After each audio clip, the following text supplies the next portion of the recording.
So hello everyone, my name is Gareth Presch. I'm absolutely delighted to take part in today's Global Life Skills Day. I'm the founder of the World Health Innovation Summit. I'm a member of Pope Francis's COVID-19 Commission, and I'm the expert lead on Sustainable Development Goals 3 and 4 for the United Nations Global Sustainable Index Institution. I'm here to tell you a little bit about myself and my life story, and hopefully it's helpful for those tuning in today. Firstly, you can tell by my accent I'm from Dublin. That's where I originally came from. I live in Cumbria now with my wife and 2 daughters. And I'm just coming up to my 43rd birthday. Who was I before I was the CEO of the World Health Innovation Summit? Well, I started my career in health services, working for the Irish Health Services, and I was the former chief officer of the National Haemophilia Council in Ireland. So that was dealing with the contaminated blood scandal in the 70s and 80s. And I worked on projects such as, hemochromatosis, variant CJD. And I pretty much dedicated my life to working in the public health service. I worked in acute hospitals, I worked in estate management, and I absolutely loved it. I spent many, they put me through college. I did a bachelor's degree in public management, and I also was always at the forefront of charitable organizations. We were part of a team. We raised money for the Tanya McCabe Foundation. We done work with the Haemophilia Society. We raised money for Children's Hospital, the cancer ward in Crumlin, over £100,000. We were part of the Cops for Kids initiative. And I just really was totally focused on supporting my local communities, particularly those the most vulnerable in our society. I also was, growing up, I was involved in sports. I had a lot of time playing football for Wayside Celtic, Bluebell. These are clubs in Dublin. I kept that going while I was, in the public health service. And that leads me on to why am I living in the UK? Well, my wife, Krista, is from the UK here, Carlisle and Cumbria. And after we had our first daughter, Mia, we decided it was time to move back across to the UK. And I came across with the vision to join the NHS and to see what I could do in the NHS. And I came across and landed in Carlisle, and just over 8 years ago now, and took a job just working in district nursing, digital health, and soon seeing the problems that we face. And this leads me into the future and kind of what I do now in terms of with the World Health Innovation Summit, and how, it kind of affects everyone in terms of our life skills and in the future. WIS is a platform really that came about from years of experience working in the public health service and looking at understanding how you develop value, in terms of cost savings, and then how do you apply that into business models, and then how can we create value within our communities around health and well-being. And that's pretty much what we've seen with COVID-19. We've seen the challenges and the problems that we face, and the main reason why I set the WIS platform up, which is purely based on prevention, so looking at good health and well-being, and that will lead me into the Sustainable Development Goals. My initial concept with the WIS was to help Carlisle and Cumbria to bring staff to the region, and with the platform World Health Innovation Summit, the idea attract academics, medical personnel to come to this event, and then local NHS systems could attract the staff. That was the initial concept, but I met some real great gurus along the way, some people who've really helped me throughout my journey. Professor Leif Edvinson, for example, Brain of the Year. He gave me some advice around what we could potentially do with the platform, and really opened my eyes to what potential is there, an opportunity to, influence positive change from a healthcare perspective right around the world, using the WIS platform as an entry point into any health economy around the world. And that's what we decided to start to do. And by developing programs with WIS, as in WIS Kids, so looking at preventative activities for children in the schools, and WIS at work, stress management in the workplace, all of these things create value. And then WIS Seniors, which is falls prevention, quality of life, and loneliness. So you're engaging basically the whole health economy, but in the community where the real opportunity is. So before people prevent or present with illness, you actually go out and you meet it head on. And that has a huge value proposition for local people to improve their health and well-being, and at the same time can save governments a lot of money by doing it this way. And I was able to map that out, measure that impact, and deliver a pound invested 36 back in societal impact. So that's a huge value proposition. That's a massive, if you look at the economy in the world, $12 trillion economy, that's it worldwide. So if you multiply that opportunity cost, it's pretty substantial and pretty significant. And that's how you can create new and meaningful jobs in this framework.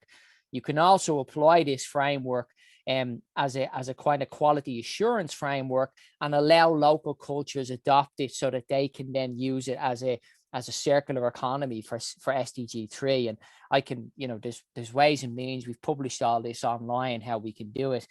And really that brought me to Geneva in 2018. I was given an opportunity to present my work at the Global Ethics Conference. And at that conference, Roland Schatz, the senior advisor to the UN Director General Michael Muller, was in the audience, and we had a conversation around what could potentially be done. And very soon after that, he asked me, would I join his team to deliver the SDGs in cities around the world? And really, we would identify lighthouses around the world and go and bring the investment and the knowledge and the know-how to actually implement the 17 SDGs around the world. And that's really what I've been focused on with the UNGSII Foundation for the last 3 years. And that's also given me the opportunity to meet with Pope Francis and to work with his team at the Vatican and join the Group 2 Looking to the Future as part of the Vatican Commission. And ultimately what we're trying to do here is to implement the 17 SDGs by 2030.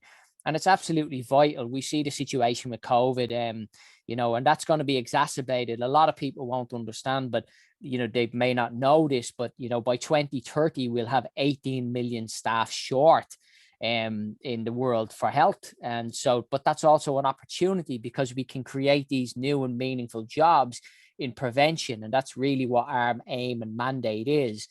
And so we're doing that with, UN Habitat and partners around the world. The faiths are involved as well. And we want to really empower people to improve their health and well-being, and at the same time, create new and meaningful jobs. All of this while supporting existing healthcare systems. So we can strengthen WHO, we can strengthen local healthcare systems around the world and give people that ownership, and at the same time, show that that value can be created. It's been a journey for myself, and I've had, as I mentioned, many surprises or many mentors, but also some good surprises along the way. I've been to the World Economic Forum. I've mentioned meeting Pope Francis, which was a huge honor and a massive surprise to be given that opportunity as well. And being asked to join the COVID-19 Vatican Commission was a big surprise. To get that email from Father Augusto was a big surprise. I mean, and also the opportunity to meet people along this journey. Every day is new. You get the opportunity to meet so many different people. I've been to the French ambassador's residence in Belgium, for example. I've spoken at the European Committee of the Regions in Brussels, and I've had the opportunity, to meet, speak in Westminster. I've had, so many amazing opportunities, gone to the States, traveled around the world, and all on the advocacy of improving people's health and well-being. And I'm very excited to look forward to the future. I mean, there's been so many learnings on this journey. One of the key ones for me was I met the Sony vice president before in Lund with Professor Leif Edvinsson. And I remember Leif saying to me and to colleagues about time advantage. And at the time, I didn't really understand what that meant. But it's really about understanding when someone has a really good idea and they stick to it. Well, then you have a time advantage. So your early adopters are those who benefit the most. And I've really understood, I've really got the concept of that under my belt. One of the other surprises I can tell you about a story was with Al Berkeley, the former president of NASDAQ, and we were talking outside the Vatican, and he introduced himself to a colleague who was there, and he said I was a serial failure, as in Al was a serial failure. And that really stuck in my mind as as really, that's really what we need to do, is get used to failing. And that's really what this journey is all about, and not to take it to heart that a no or a closed door, don't let that stop you from your vision or your ambition. That's just someone's opinion. And there's, go to the next door and keep going to the next door and even build that door if you need to. So I mean, I think these are real lessons that we have to learn. And don't be worried about whether you fail or not. The most important thing is to just make that effort every single day. Get up, show up, do the work, and work hard with ethics and honesty and integrity. That's all you can do. I mean, I had a very fortunate mentor in the health service, Professor John Bonner, obstetrics and gynecology, and he was our chairman at the National Haemophilia Council. And to say I owe a lot to that man is putting it mildly. He just really, I learned a hell of a lot from him in terms of ethics, honesty, integrity, and continuously working hard and trying to better yourself every day, just learning from each experience as well. Just, these are vital life skills in what you do. And ultimately coming down to, like, why is it so important that we implement the 17 SDGs? Well, I think it's clear from COVID, we can see that we need change, particularly in healthcare, but also when we look at the climate situation, it's vital that we look to the future. We need to be looking at what are we leaving for the future in terms of our children. I have 2 young daughters. I'm very much looking at how will we ensure that they have jobs in the future. What does the future of jobs look like? How do we manage to balance everything around the world? How do we ensure that no one is left behind? And really that comes down to mindset, and also our mindset towards what we want the future to look like. Do we want an equitable and a fair society? How do we build that equitable and fair society? How do we ensure that we, leave no children behind, and that they have opportunities like we have? I mean, I was talking to my wife earlier just about the opportunities my 2 girls have. They have immense opportunities. The most important thing is they have the love of their family, and then they have educational opportunities. But not everyone in the world has that, and it's important that we share that knowledge, that wisdom. Wisdom is an important word here. Understanding and taking time and patience. We live in a digital age, but things take time. Mindsets take years to change. We know things that work and we know how to do them, but we have to, we have to bring in that knowledge and that wisdom and share it. And also, change is difficult.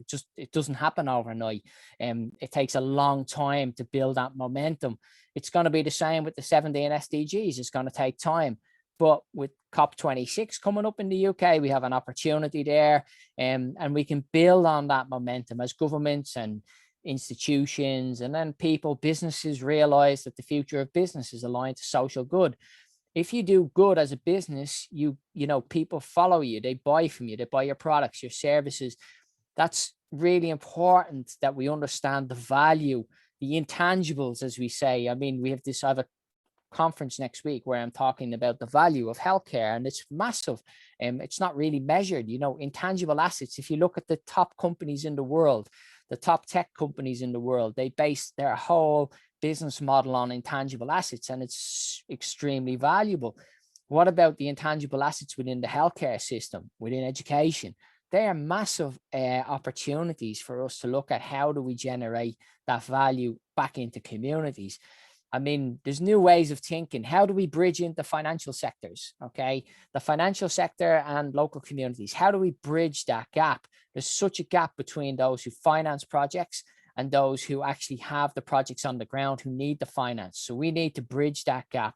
We also need to scale these ideas. What works well in Carlisle, for example, can work well in Mumbai, vice versa, or it's working well in Pretoria. How do we transfer that knowledge quickly? We have digital means, but we need to be able to share that knowledge really quickly and then bring those opportunities to scale. So that's kind of where we're going, why it's important. I mean, 193 heads of state stood up in 2015 after the Millennium Development Goals and said, this is the compass for the future. By 2030, we're going to deliver these 169 targets, and we're going to focus on the 17 SDGs. So that's really where I'm going with this and what I want to try and achieve. I mean, it's a fantastic opportunity to be part of the Global Life Day Skills Day and to share this knowledge and to have this opportunity. I hope people are enjoying the discussion, or my words of wisdom, shall we say, my experience. It's been a journey. It's a learning curve for me. As I said, I'm 43. I've still got a lot to learn. Every day is a new opportunity for me to learn something. I very much try my very best to be really diversify my interests. I find that is a great way to stimulate the mind, taking time out as well to relax, to maybe go and enjoy exercise. But what I mean by diversification, I mean like go to other industries that you would never really think of, and go to different sectors and see what can you learn from that sector. And I always look at things from a health and well-being perspective, because health and well-being, without health, there is no wealth. And also, the simple things like water, like I spoke at a flooding conference before, and I was invited to speak, and I was able to articulate how, when people are flooded from their houses, they suffer from mental health. A&Es get clogged up, unfortunately, pardon the pun, from people who are then rushed into A&E because of the floods. So, I mean, there's a health connection to all the 17 SDGs. We've got no poverty, quality education, partnership for the goals, for example. So there's a lot of opportunity out there, but it really depends, again, on the mind, the leadership. One of the things we have to do is find the leaders of tomorrow and the next generation. We need to encourage them to not to be risk averse, not to be risk averse. It's one of the things we must look at. I think as a learning, we need to encourage people to fail, and to fail quickly, but also then to learn from their mistakes, and then to understand how do they rectify those mistakes. And then just try and do our very best, as I said, to ensure that we have a sustainable future, and one that kind of one that we can be proud of, and one that everyone has a fair chance across the board. And so that's really, I think, my words of wisdom. And I do hope that I've given a bit of an insight into how we've worked and got to this position with the World Health Innovation Summit. It's very much a platform that is about empowering people to improve their health and well-being, and then our work with the foundation to implement the 17 SDGs, and of course then trying to build those bridges between, as I said, financial investors and those on the ground who have projects, and to ensure that local cities and communities are not left behind, and that they have a voice, and that they're able to look to the future, and to have optimism, to have hope, and have faith in what comes next. And also look at the positives in the world. We've got a lot of good things happening in the world. We have a lot of solutions as well. Be really solution focused, and just aim to kind of deliver those opportunities that are there. They exist. And also one of the key messages that I've seen within this sphere of working within different multi-agencies is that financially the finance is there. It's just we need to bring the projects to fruition, and not many people understand how to bank projects, and that's what we've been trying to do with the cities. How do we make bankable projects? How do we entice investors to invest into these projects? And a lot of that is built around trust as well, and that's a key element of this. I mean, I've been surprised that I can see the trust meltdown. It was one of the publications I've been reading at the World Economic Forum, and about how trust is eroded, and we need to bring that back. We need to build trust in the community, and we need to also people working with integrity. We need to also champion them, and we need to support them, and those who put their head above the parapet and try and make positive change. We very much have to champion them and support them. And remember, there is ethical ways of doing business. You can generate large sums of money through ethical business, and then reinvest that back into local communities. And it's just a circular economy then. I mean, there's no reason why, the tech giants of the world, those individuals that we know of, why can't we do that from a socially ethical, responsible business point of view? Create these new business models, that these platforms that can be ethical, sustainable, and totally viable from an investor's point of view, and also from a community point of view. That if you invest in that company, that money is going to be reinvested back into local society. So and leave no one behind. So that's a little bit about me. I'm absolutely delighted to be part of this forum. And I just want to thank everyone for listening. And I hope that's all made sense. And anyone who has any questions, you can contact us at www.wis.world, or the UNGSII Foundation is ungsi.org. And we're involved with the SDG cities with UN Habitat. We've got a cities investment facility. You can find all that information online. I'm on Twitter at Gareth Presch.